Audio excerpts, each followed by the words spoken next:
Attendees are in listen-only mode. Hello, and welcome to today's webinar on Mississippi River Basin-wide Day of Action. I'm Jennifer Dabbs, the Director of Outreach for the Southeast Recycling Development Council, and I will be facilitating the webinar today. Today's speakers are Matt Young with the National Great Rivers Research and Education Center and John McFadden of the Tennessee Environmental Council. As a reminder, you are on mute as attendees during the entire presentation, but in your GoToWebinar sidebar, you should see an area for asking questions. So if you do have any that arise as we go through this presentation, please feel free to type those into the questions area and hit enter, and we will answer those at the end of the presentation. We will also be recording this webinar and have it available for you for viewing for the first of next week, or if there was someone you know that was not able to attend today's webinar, they will be able to watch the recording as well. So with that, I will turn this over to Matt Young, and he's going to go ahead and lead the presentation starting out here. All right, thank you, Jen. So my name is Matt Young, and I will be facilitating today. If we could go back to the first slide there. First slide is fine. So my name is Matt Young. I am a River Watch biologist at the National Great Rivers Research and Education Center in Illinois. And so I facilitate stream monitoring throughout the state of Illinois and kind of help on the committee to put together this Mississippi River Basin-wide Day of Action. And so this is actually a partnership of several different organizations, including the National Great Rivers Research and Education Center, One Mississippi, the Sierra Club, Tennessee Environmental Council. And so we're all working together on this to engage groups throughout the Mississippi River to take actions to protect it. So this webinar will kind of give you some guidelines for the monitoring component. So as far as monitoring the streams, the quality of them for dissolved oxygen and habitat. And I'll let John here introduce himself as well. All right, well, I'm John McFadden. I'm with the Tennessee Environmental Council, and I am an aquatic biologist by trade. And I really like the idea of engaging our river citizens and recruiting other river citizens through some of the citizen science activities like we're going to be talking about today. And so I'm super excited about it. Jen, you want to go to that next slide? So we've had a group of folks meeting on this day of action, as we're calling it, and we came up with a number of different goals, and we just wanted to quickly go over those, one of which is just better understand the issues the river faces and how to address them as river citizens. We want to be working with educators, stormwater professionals, watershed associations, faith groups, academics, master naturalists, recreational groups, fishermen, and anybody who's interested in helping us better understand the river. And we're primarily doing that by looking at dissolved oxygen and stream habitat. Our goal was to have at least 20 dissolved oxygen and habitat stream or river sites in the Mississippi River Basin. Next slide. And I'm going to turn it over to Matt now, and we'll walk through a little bit on the mapping and such. Matt. That's right. So we do have a project map that shows all of the projects going on throughout the Mississippi River Basin. And so this is a video I did a little while back. So the purple stars you see on the map of the Mississippi River Basin here are our projects. And then there's been several more added since I made this video. But the purple stars are the projects themselves. And if you go to this map, you can click on the stars, or we'll click on the legend first, and you can see what the symbols represent. So the projects are the purple stars. Next, you click on a purple star, and that's going to bring up the information for which group registered and when they're doing a project, what type of project it is. And that box is pretty small on the map when you access it, so you could actually expand that box to see the details on full screen. And then, of course, on the legend, we also have the blue markers will be dissolved oxygen surveys, and the yellow markers will be the habitat surveys. And so when those data start getting entered, they'll all show up on this map so everybody can see them. A few other features on this map, it is the Mississippi River Basin, obviously. So the central part of the United States is all the water flows in the Mississippi River, as you can see here. And then we have a few more layers we've added to this map.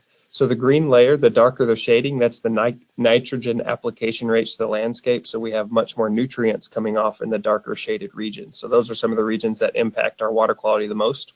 And at the bottom, we have the dead zone in the Gulf of Mexico. So that's where the Mississippi River drains out. And then the darker color, the red, the lower the oxygen there in the dead zone. So we kind of wanted to put all this together on our map to show where the work is being done and then also show the impacts that are going on in the Mississippi River. So that is the project map, and we can go to the next slide now. And so that map demonstration video is available on YouTube to view at any time, and we do have the project map is available at, we'll post the link again at the end of the presentation. Next slide, please. And so when you're monitoring, whether you're doing oxygen or the stream habitat, you want to first choose a monitoring site. So this will be in a river or stream. It can be in a large river like the Mississippi River. If you want to do monitoring along the edge, obviously we're not swimming across the river, or one of the smaller tributary streams, but they need to be in the Mississippi River watershed. And then if you are monitoring on private land, we do ask that you get property owner permission. Public land, usually not an issue. You can access that at any time. I would say, from my experience, if you're taking a large group to monitor with you, public land is your best option. Next slide, please. You want to take into account some safety considerations before monitoring. Your safety is far more important than any data you collect. There are dangerous plants and animals throughout the watershed, such as poison ivy you can see down here, deer ticks, which can carry disease. Also could be venomous snakes in the southern part of the watershed. A lot of these can be mitigated by wearing proper attire, such as long pants, closed-toed shoes, even long shirts, long sleeve shirts if you're dealing with lots of mosquitoes or anything like that. You want to make sure you stay properly hydrated, take water with you, especially if you're hiking in a very far distance. Never wade in flowing water above knee depth. So especially if you get a rainfall recently, take note of the water levels and how fast it's flowing. We don't want to get in a situation where you could get knocked down. And of course, watch out for steep stream banks or river banks. Go slow, there's no need to hurry, and watch out for any slips or falls that could occur. Next slide, please. And I'll turn it back over to John here to talk about our dissolved oxygen. All right, thank you, Matt. The dissolved oxygen kits that we're going to be using allow you to titrate for dissolved oxygen. It's got a sensitivity of about 0.2 parts per million, so they're very sensitive in terms of the numbers that we can get sensitive, or very specific in terms of actually the numbers we can get. We're asking people to monitor every 6 hours for a single day or 4 times during the day. You can do it as many times or at as many sites as you'd like, but we really want to be able to show that daily flux. So for example, you could sample at 6 o'clock, 12 o'clock, 6 o'clock, and then midnight. So it's a long day. You can sleep in between, but it's real important to have that early morning dissolved oxygen level, because that's when we'll see the lowest level. And then generally 5 parts per million or 5 milligrams per liter is going to be the levels we're looking for a healthy stream. So next slide, please. All right, we're going to go through the video here real quick. The red flag monitoring tests for dissolved oxygen. One of the key things that you're going to want to make sure you do right off the bat is when you fill the sample bottle up, you want to make sure that you don't have any air bubbles in it. You can put it under the water, let it fill up, and screw the lid on to make sure you don't have air bubbles in there. The air bubbles obviously could impact the result. He's adding 8 drops of manganese sulfide solution. By the way, the directions are all in the book. He's going to next add I think it's an alkaline potassium solution. It's also 8 drops. It's also important when you add those drops to hold that thing vertical over there so it's dripping straight down, and paying attention to your drops, because the number of drops you put in there is critical. Now, once you've done that, you're going to cap it and basically turn it upside down. I say do it for about 30 seconds until it's good mixed up. It's going to form a precipitate material. You can kind of see it in there, some floaties, if you will. You're going to allow that to sit and settle. As that precipitate settles, at that point, the sample is fixed, and you could actually wait a minute or two before you actually process it. The next thing they're adding is sulfuric acid. Again, this kit does contain some hazardous chemicals, so you're going to add some sulfuric acid, 8 drops of sulfuric acid. You're going to cap again the sample and mix it until the precipitate dissolves. You want to make sure it's gonna dissolve. If the water is really cold, we shouldn't have this problem. It may take up to 30 minutes, but it'll probably take less than 5, because the water should be pretty warm. So you then take your graduated cylinder, and you're going to fill that up to, it's not exactly a graduated cylinder, but that's what I'm going to call it. You're going to fill it up to the 20 milliliter mark with your sample. We've got it right there on the 20 milliliter mark. Then he's going to use the titrator or the syringe, and he's going to fill that up with sodium thiosulfate to the 10 milliliter mark on the syringe. So it's completely full there. It's got 10 milliliters of that sodium thiosulfate solution in it. And he'll cap it. The cap's got a small hole in it, and the syringe goes right down through the hole. And then you're going to titrate or push that sodium thiosulfate into the sample until it turns a pale yellow. And you want to do it 1 drop at a time. Now you can hold the piece of paper, the white piece of paper behind it to kind of compare that color, but get that pale yellow. But you want to do it 1 drop at a time while you're swirling it and mixing it, so it's mixing in, so the color change happens. He's now going to add 8 drops of the starch solution, which the starch solution is going to turn the sample blue.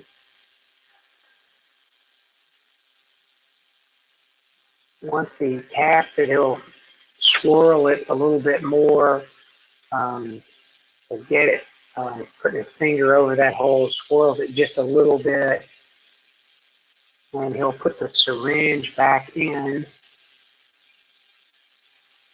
and then he'll go back to dropping in there 1 drop at a time, and you're looking for a pretty stark color change from blue to clear. Real important to do it 1 drop at a time.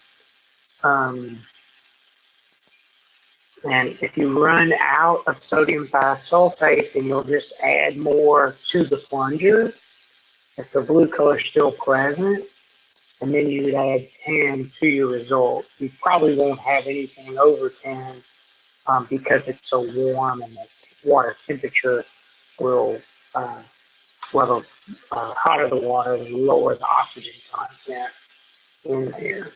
And again, you see how quickly that changed. I can't express how important it is, 1 drop at a time as you're swirling it until you get it completely clear. And then you read the results on the syringe, and you'll see, they'll show it in just a second, but um, they pushed 7.8 milliliters, which equates to 7.8 milligrams per liter, 4 parts per million dissolved oxygen. So that would be your result. Next slide. The demonstration is available on YouTube at the link on the screen. And also, I would say that, of course, the instructions are there in the kit with you when you get it. Pretty simple and pretty straightforward, but those instructions are there in the kit. The paper form is available at the link shown, and then the online form for data entry is also present there with the link. So and you can use the paper form in the field, which is what we would, I think, prefer. So there it is there. Real important, the time, the dissolved oxygen measure, and the water temperature for your first observation. Again, the time is really important because the dissolved oxygen is going to change reasonably drastically through the day. There's the field data sheet for the dissolved oxygen. Um, and also the date there. This is the online form. You put in your address there where your sampling location is.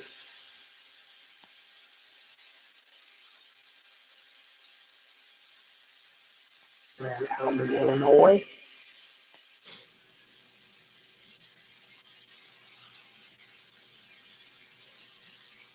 It's going to give you the latitude and the longitude, the name of the stream that you're sampling on, the name of your group, numbers of people, and there's the observation time, the dissolved oxygen, the dissolved oxygen number, parts per million, the water temperature.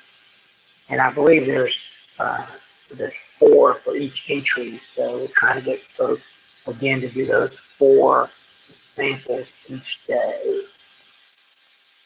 Just going through using the drop down.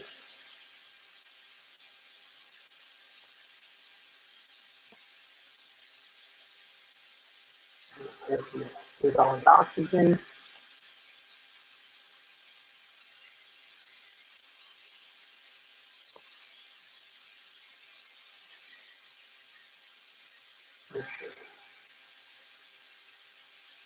Temperature.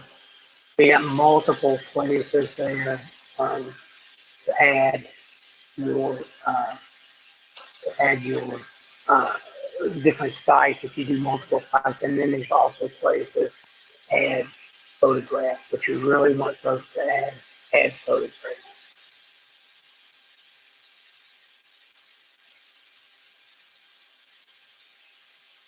And you got to have a selfie. Everybody needs to have a selfie.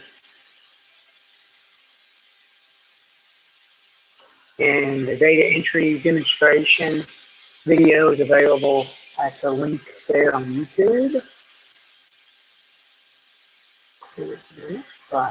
Matt? All right, thank you, John. So that was the dissolved oxygen survey portion of the basin-wide day of action. Now we'll do the stream habitat monitoring. So the goal of stream habitat monitoring is to visually assess the physical environment for any environmental impacts that may be going on. So we're looking for water colors, odors, sedimentation, erosion, changes in land use. We're looking for any of these physical impacts. Next slide. So here we have a demonstration video of monitoring the habitat.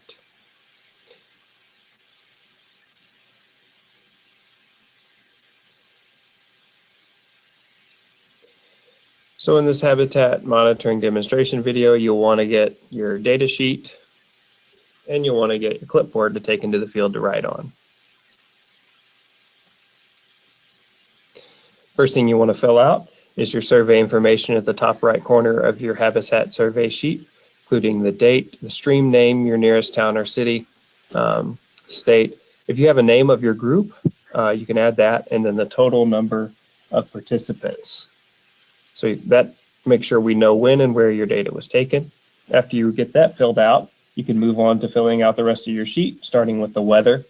So weather has a big impact on our water quality, especially with precipitation amounts. So we would mark the present weather condition and then the worst weather in the past 48 hours. And in this case, both of them were clear and sunny when I did this survey.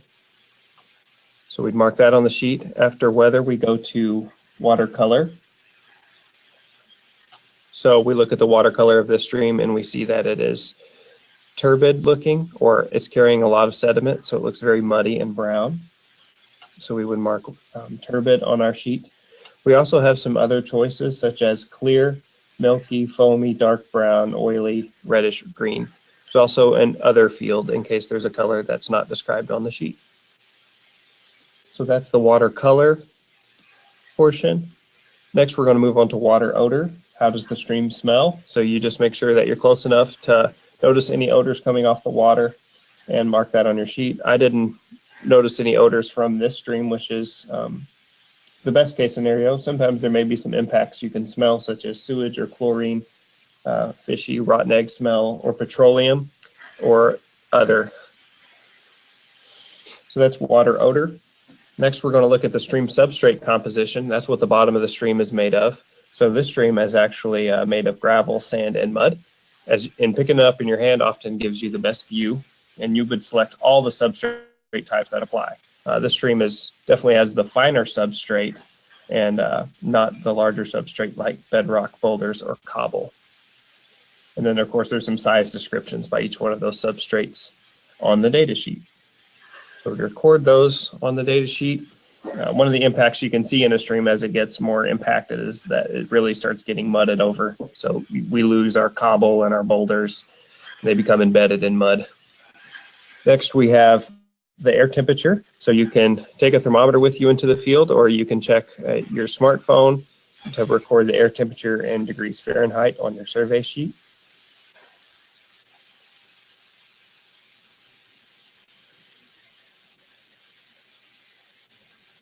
After air temperature, we're going to move on to stream bank stability.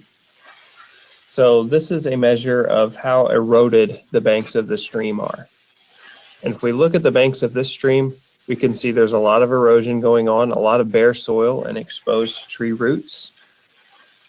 And so that's going to indicate that there's some heavy erosion going on. We see some fallen trees. We see some bank stabilization there with that pile of rocks. So if we look at our choices, we can choose between stable, slightly eroded, moderately eroded, or severely eroded. And for this stream, I would probably mark moderately eroded. And just continuing to look down the stream, there's a lot more bare soil and exposed roots. And so moderately eroded, and a little helper text there, 26 to 50% vegetative cover on the banks. Now, if there was 1 to 25% vegetative cover, then you could mark severely eroded. Next, we have stream bank vegetation.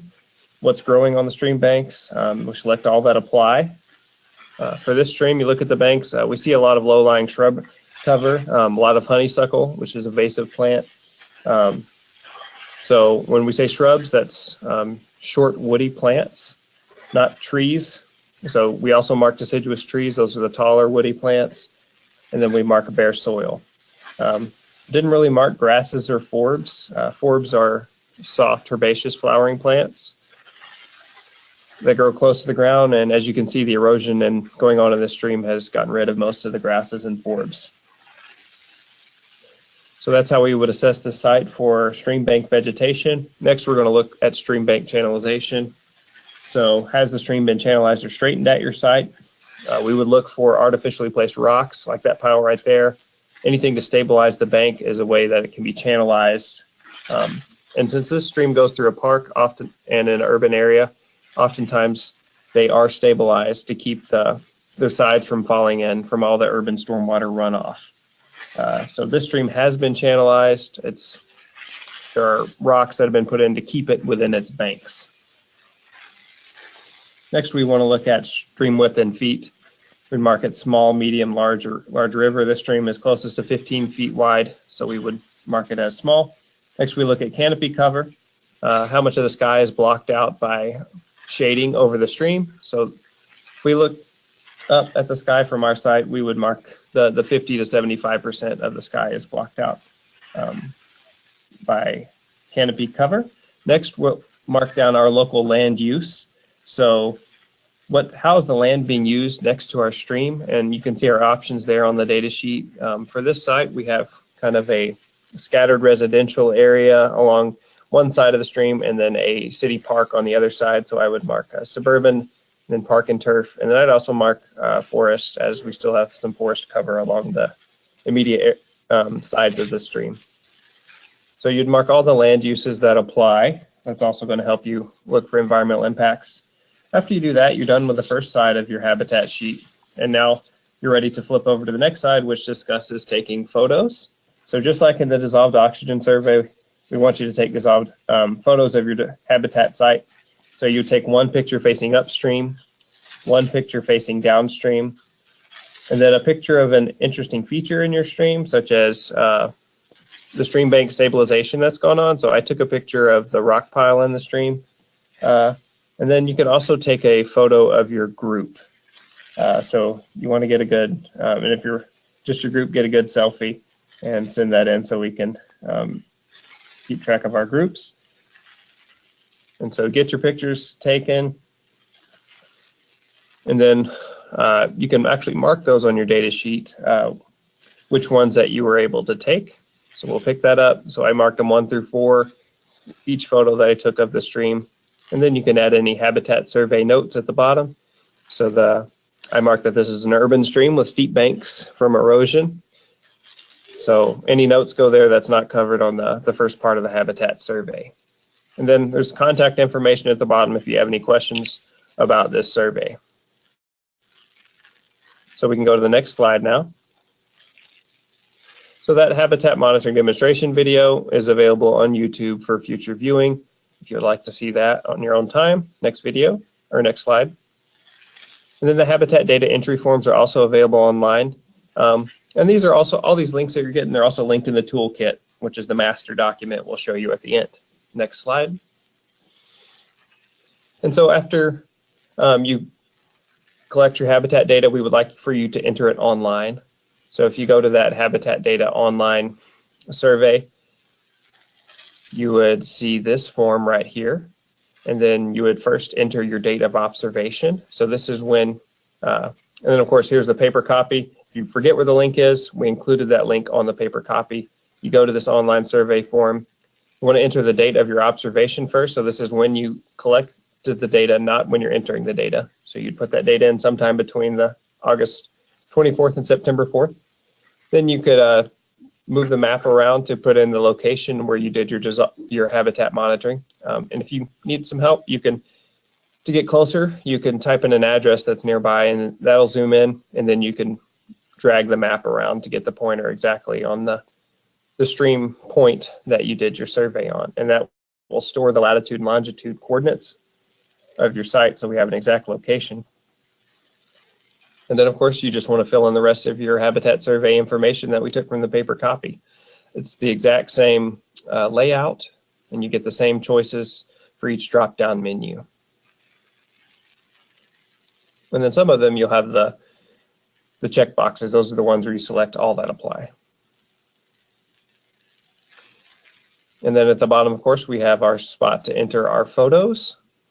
So just like on the oxygen survey, upstream, downstream, interesting feature, and then a group photo. And then any habitat survey notes, and then you click submit. And that'll show up as a colored marker on our project map, as you can see here. And I believe the habitat ones will show up as the yellow markers, as you can see there. So yeah, there's just an example of a yellow marker. So after you enter that, that will be on our main project map for everyone else to see the data that you found.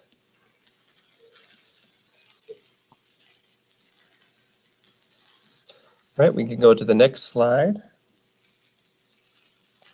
So that data entry demonstration video is also available on YouTube for your reference.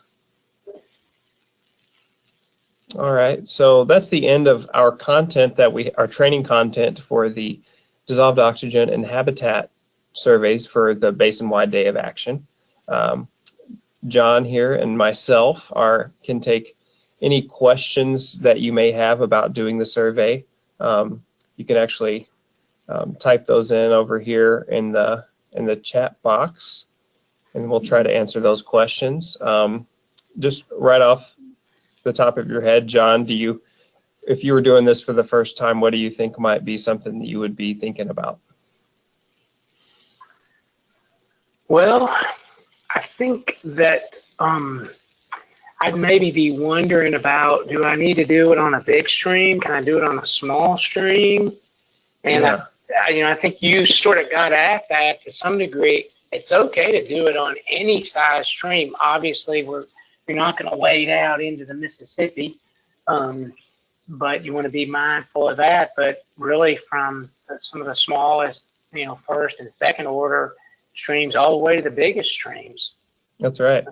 And I would say too, from my experience, a lot of times some of the smaller streams that, obviously ones that don't dry up, but the smaller streams often are the ones that never get monitored.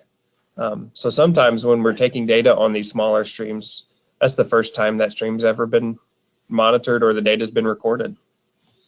That is correct. And in Tennessee, that is absolutely correct. The monitoring data all is a third or fourth order stream way down in the watershed. The smaller streams we have almost no data on. And the dissolved oxygen data and the habitat data are really just as important, because we know that if that habitat starts getting compromised, that is, as you saw in the video, the eroding creek banks, that has an impact on the dissolved oxygen level. Just one, from less shade, because there's less trees, so the water's hotter, it can hold less water, but also the sediment, the mud getting into the stream will impact not only the dissolved oxygen, but it'll impact the fish and aquatic habitat as well. And so sometimes people tend to say, well, those are small, they're not that important. No, they're very important. In fact, somewhere between 40 and 60% of all of our streams are the small streams. So that's right, and they determine the water quality of the larger streams.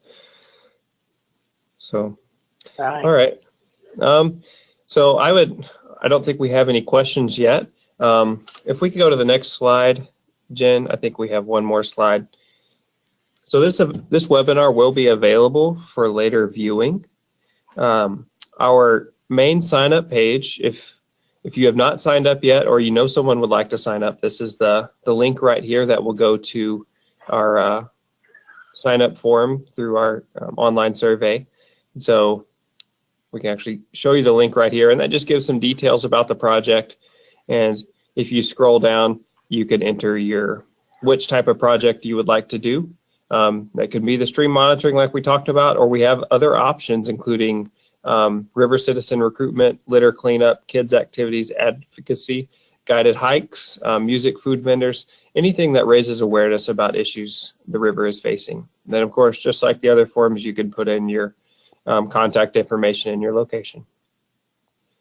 So that is the main sign-up form. And then if we could go back to that last slide, the toolkit, which gives the details about just to kind of get you started on each one of those types of projects you could do, is available online as well.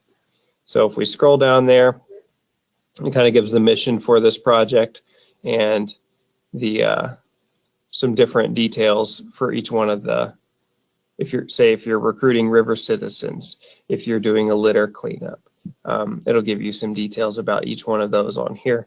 And of course, John and myself are open to taking questions as you kind of get into this project and kind of iron out the details of what it would look like to do it in your community.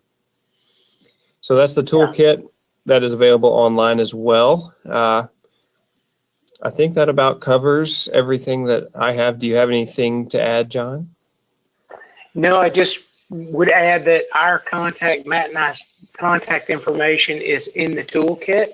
So you That's can right. find both our phone numbers there. Of course, it was on the webinar as well.